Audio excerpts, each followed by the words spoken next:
Sabe aquelas palavras que a gente ouve a vida toda em casamentos, formaturas e momentos especiais? Pois é, existe uma arquitetura escondida por trás de uma das bênçãos mais famosas que existem. Muita gente conhece, talvez até de cor, mas pouca gente parou para desmontar a estrutura dela. E é exatamente isso que a gente vai fazer hoje: desvendar as camadas de significado por trás desse texto milenar. O Senhor te abençoe e te guarde. O Senhor faça resplandecer o seu rosto sobre ti e tenha misericórdia de ti. O Senhor sobre ti levante o seu rosto e te dê a paz. São palavras com uma sonoridade linda, né? Quase uma música. Mas e se elas forem muito mais do que só um belo poema? Olha, se alguém pensa que isso é só poesia para inspirar, tá muito enganado. Na verdade, isso é quase uma peça de engenharia espiritual, sabe? Construída com todo o cuidado, cheia de camadas de significado que a gente vai descobrir agora. A pergunta que vai nos guiar é: o que de fato está sendo dito aqui? Para entender, a gente precisa voltar lá na origem, no livro de Números, um dos primeiros livros da Bíblia hebraica. É lá que Deus instrui Moisés a entregar essa fórmula, essa bênção específica para o sacerdote Arão.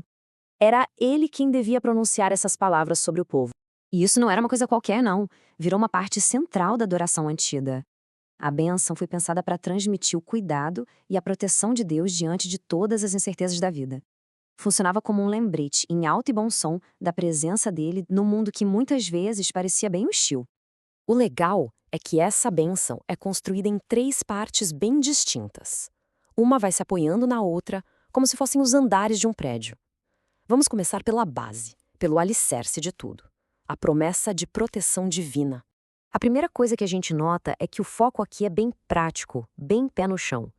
Abençoar e guardar não são ideias abstratas, são verbos de ação, coisas muito concretas.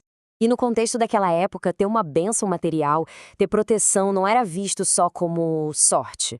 Era um sinal direto do favor e da presença de Deus. Ter o que comer, ter segurança, era prova visível de que Deus estava com eles. Mas a bênção não para por aí, nas necessidades do dia a dia. Ela vai mais fundo. Ela passa da provisão para a presença.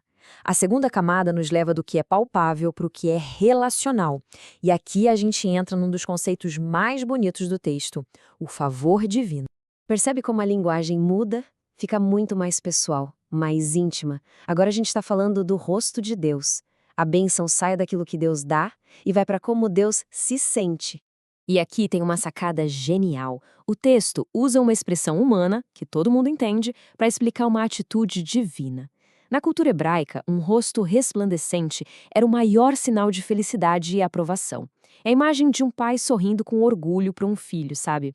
O nome técnico para isso é antropomorfismo. Basicamente é quando se usa um conceito humano, como um rosto, para que as pessoas pudessem entender uma realidade divina de um jeito mais próximo, mais tangível. É Deus se comunicando de um jeito que a gente consegue entender. Então, o ponto-chave aqui é o seguinte: não é só sobre um Deus que está feliz lá longe, é sobre um relacionamento que gera essa felicidade. O rosto dele resplandece sobre nós, o que sugere que a nossa resposta, o nosso relacionamento com ele, também traz alegria para ele. É uma via de mão dupla. Bom, a gente já passou pela proteção material, pelo favor no relacionamento, e agora a gente chega no topo, na parte talvez mais profunda e íntima de todas. Chegamos à camada final, a paz divina. Nesse ponto, o pedido fica super pessoal. O foco é totalmente no estado interior da pessoa. Levantar o rosto sobre ti é uma expressão que significa dar atenção, um cuidado focado, sabe? Olhar diretamente para alguém. E aqui a gente entende o que é paz de verdade no sentido bíblico. A palavra em hebraico é shalom, e ela é, uau, muito mais do que a gente pensa. Não é só a ausência de guerra ou de briga. É um sentimento de bem-estar completo, de plenitude, de saúde, de harmonia, mesmo no meio de uma crise. Ok, a gente viu as três partes, né? Proteção, favor e paz.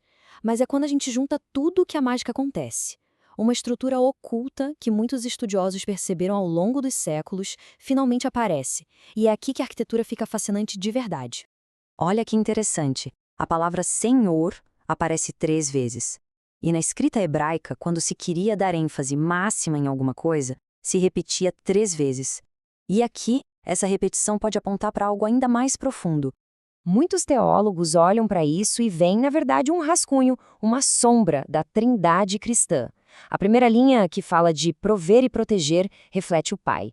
A segunda, com foco no rosto, na misericórdia, aponta para o Filho, Jesus.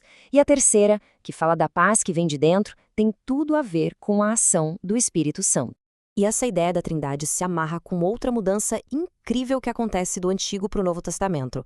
Aquilo que antes era uma função exclusiva do sacerdote lá no templo, agora se estende para todo mundo que crê. Todos são chamados de sacerdócio real. Só que, claro, com essa liberdade toda vem uma baita responsabilidade. É super importante entender qual é a forma certa de usar essas palavras. A fonte aqui faz um alerta bem forte para não usar a bênção como se fosse um amuleto, sabe? Ou um encantamento mágico para conseguir as coisas. Essa frase aqui mata a charada. A bênção é uma confirmação daquilo que já se tem, não um amuleto para conseguir o que se quer. O objetivo dela não é manipular um resultado, mas sim lembrar, afirmar as realidades de um relacionamento com Deus que já existe. E tudo isso nos leva a uma pergunta final, uma reflexão para levar para a vida. Quando a gente lida com textos sagrados como esse, a nossa abordagem é para aprofundar um relacionamento ou é só para buscar um benefício ou uma proteção? A resposta para essa pergunta revela muito sobre como a gente se conecta com o divino.